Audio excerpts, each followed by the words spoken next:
You wake in a stone room that has no memory of sunlight.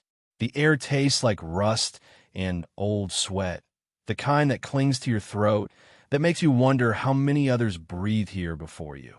Somewhere below, metal scrapes against stone. Slow, deliberate, a sound that knows you're listening. This is not a room. It is a question carved into architecture. What happens when survival depends on silence? The walls are close, too close. They were built this way on purpose, to fold around you like a fist. No windows, no echo of the outside world. Just you and the tools waiting in shadow and the men who will use them. But here is what they don't tell you about torture. It was never just about pain. Pain is simple. Pain is honest. This was something else entirely. It was theater. It was philosophy written in broken bones. It was the deliberate erasure of personhood, performed with precision, documented with care, refined across centuries. Before the first device ever touched skin, the room had already begun its work. The room is not alone. It has brothers, sisters, an entire architecture of suffering that stretches across medieval Europe like a network of veins beneath the skin of civilization. The Tower of London, the dungeons beneath Prague Castle, the stone chambers of the Spanish Inquisition, where sunlight was a memory and God's name was whispered by men holding iron. These were not accidents of history. They were infrastructure, systems, technologies refined across centuries with the same care a clockmaker gives to gears. In Nuremberg, they displayed what they called the Iron Maiden, a sarcophagus lined with spikes, though historians still debate whether it was ever actually used or merely existed as threat, as psychological weapon. The debate itself reveals something, that the line between real and performed cruelty was always thin, always intentional. In 1487, two Dominican friars published the Malleus Maleficarum, the Hammer of Witches. It was a manual, instructions, how to identify heresy, how to extract confession, how to break a human being systematically, methodically, with theological justification written in the margins. This was not primitive barbarism. This was philosophy, science, the Enlightenment's shadow, cast backward across centuries. But geography is not enough. Rooms do not operate themselves. Someone built these machines. Someone turned the wheels. Someone decided that this was necessary. The cruelty had authors, and they had reasons. The man who will hurt you this morning ate breakfast first. Bread, perhaps. Cheese. He kissed his children before he left his house. He is not a monster. He is a civil servant. In medieval European cities, torturers were guild members. They had apprenticeships, contracts, pension plans. In some German states, they were required to keep detailed records. How many turns of the screw, how long the subject remained conscious, whether confession was obtained. Bureaucracy, paperwork, accounting. This is what makes it unbearable. Not that evil exists, but that it clocks in at 9 and goes home for supper. Psychologists call it moral disengagement.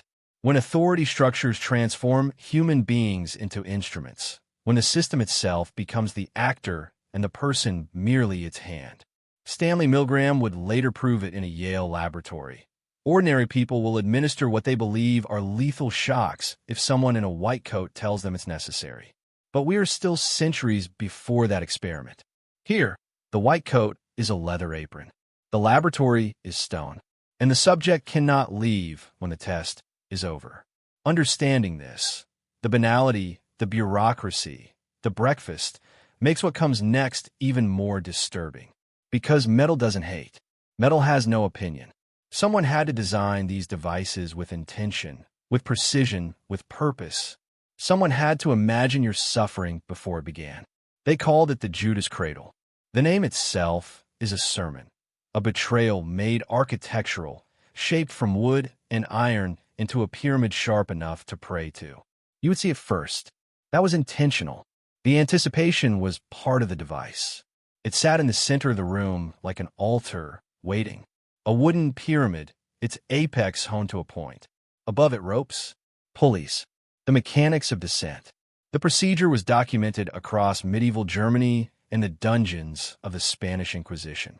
You were stripped, bound, hoisted above the point, and then slowly lowered. Not dropped, lowered. The device was designed for duration, not death. The point would press against your perineum, your anus, your genitals, wherever they chose to position you. And then your own weight became the instrument. Gravity turned traitor. Every breath, every muscle spasm, every involuntary movement drove you deeper. Hours, sometimes days, depending on how much rope they released, depending on how long you could hold yourself rigid, fighting your own exhaustion, your own body's need of rest. Infection was inevitable. Blood loss was managed. They wanted you alive. They wanted you talking. The Judas Cradle represents a category of cruelty, devices that weaponize time itself, that turn the body's natural functions, weight, fatigue, breath, into weapons against the self. But there were others, devices that took this principle and perfected it, that understood the body even more intimately. The rack is the one you know. Even if you've never studied torture, you've seen it in films, in nightmares, in the collective imagination of what cruelty looks like when it becomes machinery. A wooden frame, rollers at each end, your wrists tied to one, your ankles to the other, and then, slowly, deliberately, they turn the wheel. The horror wasn't the first rotation. It was the 10th, the 20th, the point where you felt your body become a foreign thing, a landscape being pulled apart by opposing forces. First, the joints would strain, ligaments stretched beyond design. Then a pop, your shoulder, perhaps, or your hip, dislocating with a sound that everyone in the room could hear. If they continued, and they often did, the limbs would separate entirely.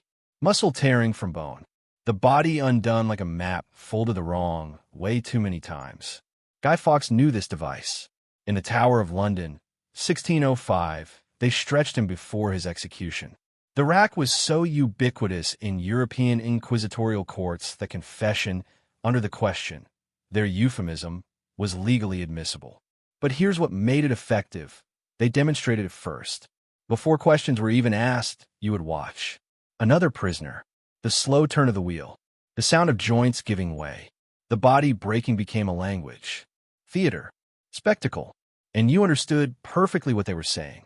The breaking wheel was not a secret. It was a stage. They built it in town squares, France, Germany, Scandinavia. Anywhere the architecture of civilization required a reminder of what defiance cost. A large wooden wheel, spokes radiating outward like the arms of a grotesque clock. And you, tied spread eagle across its face. The executioner held an iron bar. He was trained, methodical. He would break every major bone in your body. Arms first, then legs, then ribs, while the wheel slowly rotated so the crowd could witness from all angles. Each strike was calculated, not to kill, to shatter. They called it the Catherine wheel, after the saint who was martyred on it. Though her will broke and she did not, yours would not be so merciful. The final act was elevation. Once your bones were broken, once your limbs hung at impossible angles, once your screams had turned to something less than language, they would mount the wheel on a tall pole, like a flag, like a declaration, and there you would remain, exposed to sun and rain and the eyes of your neighbors. Death came from exposure, dehydration, shock. Sometimes it took days. What does it do to a society when torture becomes entertainment? When children watch? When merchants pause their business to observe the breaking? But not all devices required an audience. Some were designed for intimate, private destruction, performed in rooms where no one could hear you. And perhaps that is more disturbing still. Some devices didn't need an audience. They worked in silence, in darkness, in the wet interior spaces of the body where screaming becomes impossible. The pear of anguish. A metal instrument shaped like its namesake fruit, segmented into petals that could expand via a screw mechanism embedded in its base. The construction was elegant, almost beautiful, if you didn't understand its purpose. It was inserted into the mouth, the rectum, or the vagina, depending on the crime. Or rather, depending on who you were and what they accused you of. Then, slowly, the screw was turned. The petals opened. Metal blossomed inside you, tearing tissue, shattering teeth, rupturing internal structures that were never meant to withstand such geometry. Medieval Spain. France. The records exist, though historians debate how widespread its actual use was versus its reputation as threat. Perhaps that uncertainty is the point. Terror doesn't require universal application, only credible possibility. This device left no external marks initially. It destroyed from within, a violence that remained hidden until infection or hemorrhage revealed what had been done. And here we must acknowledge what the records make clear: torture was never neutral. Women accused of adultery or witchcraft faced devices designed specifically for their bodies. The pair. The breast ripper. Tools engineered around anatomy, around the particular way society needed to punish female transgression. Cruelty was weaponized differently based on gender, class, religion, perceived deviance. The body became battlefield, and the war was already lost. You were warned at the beginning. Some truths require consent before witnessing. The breast ripper. The iron spider. Four metal claws joined at a central point, designed to grip and tear. Often heated until the iron glowed red, until it could cauterize as it mutilated.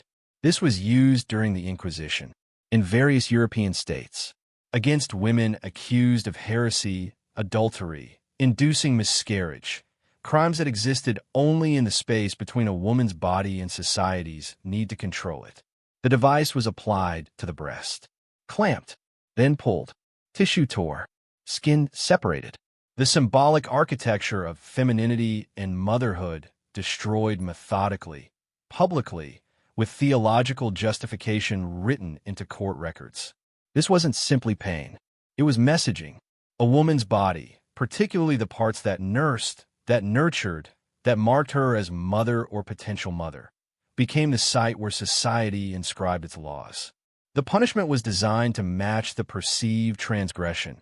You misuse your body, so your body will be unmade. Gendered torture served to police not just actions, but identity itself. What it meant to be a woman in a world where deviation from prescribed roles could result in your flesh being torn from you in pieces. The pain compounded with symbolism. The screaming compounded with shame. But there were devices that went further still, that didn't target specific body parts for symbolic reasons, but aimed to destroy identity entirely, to reduce a person to nothing but nerves firing in darkness. The devices become more psychological now, more absolute. The Iron Maiden stands in museums now behind glass. A human-shaped sarcophagus lined with spikes on the interior. The door closes. The spikes penetrate. Death comes slowly, in darkness, in an embrace that destroys you. It is the image of torture condensed to its purest symbolic form. Intimacy weaponized. The mother's embrace inverted, the body held close while being violated from all angles simultaneously. But here's where we must pause, where honesty demands we separate mythology from history. Most scholars now believe the classic Iron Maiden, the one you've seen in films, in horror museums, in collective nightmares, was largely a 19th century fabrication, possibly constructed for sensational museum displays during an era obsessed with medieval barbarism. A Victorian fantasy of medieval cruelty designed to thrill and horrify audiences willing to pay admission. Genuine spike cabinets existed in medieval Europe, yes. Confinement devices, but they likely functioned differently. Shorter spikes, meant to cause pain and prevent rest, not immediate impalement. Torture through exhaustion and terror rather than puncture. Does this matter? Yes, because torture mythology itself becomes part of cultural trauma. When we cannot distinguish verified history from embellishment, we risk losing credibility, and with it, the ability to bear witness to what actually happened. The emotional truth remains. Whether or not this specific device was widely used, the concept speaks to torture's fundamental cruelty. Being held, unable to move, while something meant to protect you, an enclosure, an embrace, slowly destroys you. But now we must address the hardest question. How much of torture history is documented fact versus legend designed to horrify. Here is the uncomfortable truth. Not everything you've heard about torture is true, and that doesn't make it less horrifying. It makes it more complex. Medieval and early modern executioners didn't always keep detailed records. Some devices exist in history through a single mention in a partisan source, a Protestant pamphlet describing Catholic cruelty, or vice versa. Propaganda, sensationalism, horror stories designed to justify one side's righteousness against the other's barbarism. Edward Peters, in his 1985 work Torture, documented this challenge extensively. The difficulty of separating verified practice from myth, folklore from forensic record. He didn't do this to minimize suffering. He did it because truth matters. Because witness requires accuracy. When we cannot distinguish what actually happened from what we imagine happened, we risk building empathy on a foundation of speculation. And that foundation crumbles. But even when specific details remain uncertain, which devices were common versus rare, which procedures were standard versus exceptional, the logic of torture itself is undeniable.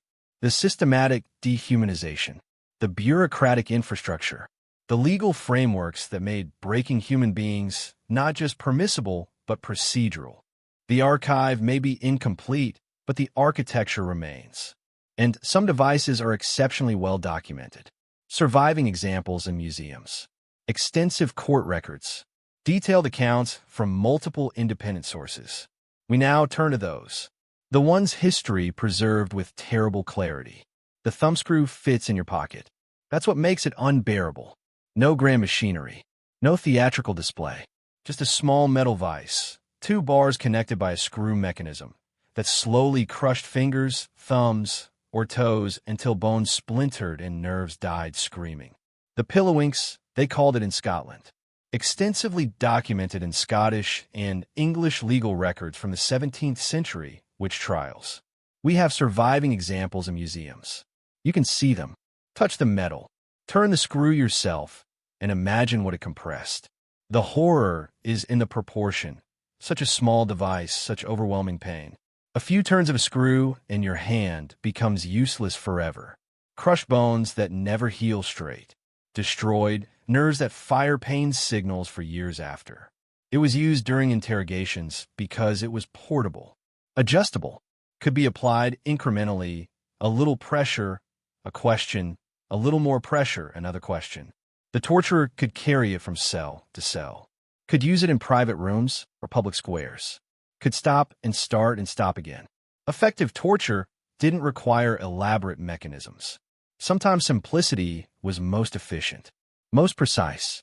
But if small devices could break people so completely, what about confinement itself? Sometimes the cruelest device was just a space, just the architecture of being trapped. They called them gibbet cages.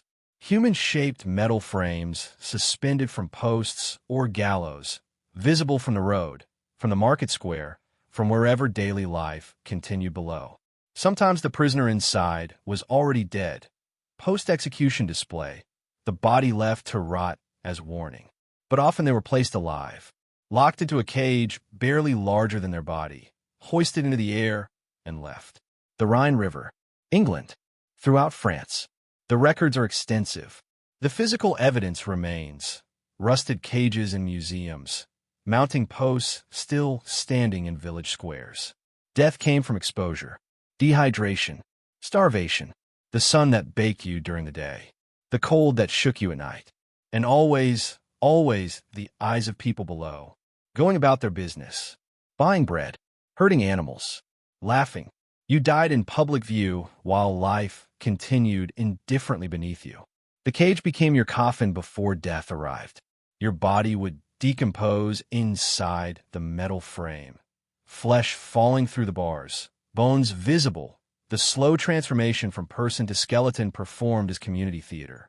This was where torture blurred completely into spectacle, where legal process became entertainment, where the line between punishment and performance dissolved entirely. But not all torture required pain. Not all breaking happened to the body first. Some methods destroyed the senses themselves, removing all human stimulation, all contact, all input, until the mind collapsed before the flesh ever did. From the French oublier, to forget, the oubliette was a dungeon cell shaped like a bottle. Wide at the bottom where you would crouch or stand or eventually lie as your strength failed. Narrow opening at the top, barely wide enough for a rope to lower you through. Then the rope was pulled up, the opening covered, and you were forgotten while still living. No light. The darkness was absolute, the kind that makes you forget what vision even means. Minimal food, lowered irregularly, sometimes once a day, sometimes once a week. No way to know. Human waste accumulating around you in the stone bottle. The smell, the wetness, the infection. French castles, fortifications throughout medieval Europe. The records mention them casually, bureaucratically, placed in the oubliette pending further inquiry. Further inquiry that sometimes never came. The torture wasn't what was done to you. It was what was not done. No interaction, no voice but your own. No hope of rescue because you'd been architecturally erased from human society. Modern research on solitary confinement confirms what medieval torturers understood intuitively. Removing human contact breaks people as effectively as any device. Perhaps more effectively. The body has limits to what it can endure. But the mind? The mind can be destroyed from the inside, with nothing but time and silence as instruments. Torture's evolution reveals something more disturbing than we've yet acknowledged. Humans discovered that psychological methods could surpass physical ones. The body heals. The mind may not. The Scavenger's daughter was the rack's opposite. Its shadow image. Its philosophical inversion. Where the rack pulled you apart, this device crushed you into yourself. Leonard Skeffington invented it in the 16th century. Lieutenant of the Tower of London. A man whose legacy is a machine that compressed human bodies into spaces they were never meant to occupy. Metal restraints forced your knees to your chest, your head pushed down, your spine curved beyond its capacity. The device folded you, slowly, incrementally, until your ribs cracked under the pressure of your own limbs, your own weight turned weapon. Blood would flow from your nose, your ears. Internal pressure building until vessels ruptured, until something inside gave way. It was used extensively in the Tower during the religious persecutions under Henry VIII and Elizabeth I. Catholic against Protestant. Protestant against Catholic. The theology changed, but the metal remained constant. The name itself is a corruption, Skeffington's daughter. As if the device were his child, his offspring, his contribution to history. The horror. Instead of expansion, compression. Instead of separation, forced union with yourself. Your body made into a cage for your body. For every mechanism of torture, humans invented its opposite, explored every possible permutation of physics weaponized against flesh. But perhaps the worst devices weren't those that simply destroyed. Perhaps the worst were those that gave you a choice. There were devices reserved for special crimes. For those who dared to raise a hand against kings. The crocodile shears. Tube-shaped iron pincers lined with teeth designed to grip and tear. Often heated until the metal glowed red, until it could cauterize as it removed flesh piece by piece. Francois Ravaillac knew these shears intimately. In 1610, he assassinated King Henry IV of France. His execution took hours. The historical record is detailed, documented by witnesses who watched from windows and rooftops. They started with his extremities, fingers, toes, then moved inward. The shears gripped. The teeth bit down. The flesh tore away while he remained conscious, while physicians monitored his pulse to ensure he didn't escape through death too quickly. The message was absolute. Attacking a king meant your body wasn't just destroyed, it was systematically disassembled, rendered into parts. Unmade with the same deliberation an artist applies to sculpture. Torture served political theater. Bodies became texts that populations could read from a distance. The mutilated flesh was grammar. The screaming was syntax, and everyone understood the language perfectly. The cruelty had purpose beyond the individual. It was communication, power made visible through controlled destruction. But eventually, gradually, Reluctantly, even the most powerful states began to question whether torture actually served its stated purposes, or whether it revealed something too ugly about power itself. Something that, once seen clearly, could not be unseen. Torture had a stated purpose, the extraction of truth. But here is what the historical record reveals. What trial transcripts and confession documents preserved for centuries make undeniable. Torture produced whatever answer the torturer wanted to hear. People confessed to flying on broomsticks, consorting with demons, conspiracies that never existed, sexual congress with the devil himself, described in anatomical detail that varied depending on which questions were asked, which devices were applied, how much pain the body could endure before the mind surrendered completely. The European witch hunts, 15th through 18th centuries. An estimated 40,000 to 60,000 people killed. Many, perhaps most, through torture-induced confessions. Women primarily, though men died too. Testimony extracted on the rack, the strappado, the thumbscrews, the Judas Cradle. One confession led to another. The tortured, desperate to make the pain stop, would name others. Those others would be arrested. Tortured, they would confess and name more. The infection spread through communities like plague. Accept the disease was juridical procedure. If torture doesn't produce truth, and it doesn't, what was its real function? Control. Terror. The maintenance of authority through the spectacle of broken bodies. Torture was never about justice. It was about power demonstrating it could destroy anyone at any time for any reason. And the destroyed body became proof not of guilt, but of the state's willingness to unmake you if you were deemed inconvenient. Eventually, the Enlightenment arrived. Reformers began challenging torture's legitimacy. But what they discovered was more disturbing than the devices themselves. The death of torture was slow, reluctant, and incomplete. Prussia abolished judicial torture in the 1740s under Frederick the Great. France followed in the 1780s. Most European states had formally banned it by the early 19th century. Cesare Beccaria wrote on crimes and punishments in 1764, arguing that torture was both ineffective and morally corrupting to the state itself. That a government which broke bodies to extract confession revealed its own illegitimacy. Enlightenment philosophers nodded in agreement. Laws were passed, devices were dismantled or placed in museums. And we told ourselves the darkness had ended. But here is the disturbing truth that history demands we acknowledge. Torture didn't end. It went underground. It was formalized, bureaucratized, hidden behind closed doors and classified documents and euphemistic language. The 20th century saw industrial-scale torture return under totalitarian regimes, during colonial occupations, in military dictatorships supported by democratic nations who publicly condemned what they privately enabled. Modern, enhanced interrogation techniques echo medieval methods with uncomfortable precision. Waterboarding is controlled drowning. Stress positions are the scavenger's daughter by another name. Sleep deprivation, sensory overload, isolation cells that function as oubliettes with electric lighting. The tools change, the vocabulary updates, but the logic, the fundamental architecture of using suffering to extract compliance, to demonstrate power, to break human beings systematically, remains.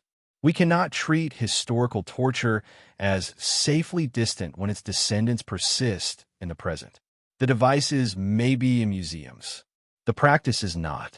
So what does this history demand from us? You are outside the stone room now, looking back at it, at all of them, the chambers, the devices, the careful architecture of suffering that humans built with the same hands they used to hold their children. These aren't museum curiosities. They are evidence. Testimony to what we are capable of when power goes unchecked, when cruelty becomes policy, when suffering is systematized and given the language of law. The lesson isn't that we're past this darkness. The lesson is that darkness never leaves. It only changes costume, updates its vocabulary, finds new rooms to inhabit. Throughout history, there were survivors whose names we don't know, whose screams were never recorded. whose bodies were broken in service of empires and ideologies that claimed righteousness, claimed necessity, claimed God's will or the state's security or the greater good. We owe them the truth. Every torture device is a failure of humanity. Not just the failure of the torturer, but of everyone who knew it was happening and looked away. Everyone who signed the orders. Everyone who built the machines. Everyone who heard rumors and chose comfort over witness. And here is the devastating reality we must carry forward. Somewhere in the world tonight, someone is in pain designed by other humans. Calculated, approved, documented in files that will be declassified decades from now when it's safely historical. The tools may have changed. The room hasn't. This is not history. This is warning. The devices teach us what we're capable of, what we must recognize, name, and refuse. The question isn't what they did then. It's what we permit now, in our silence, in our looking away, in our belief that this time, somehow, it's different.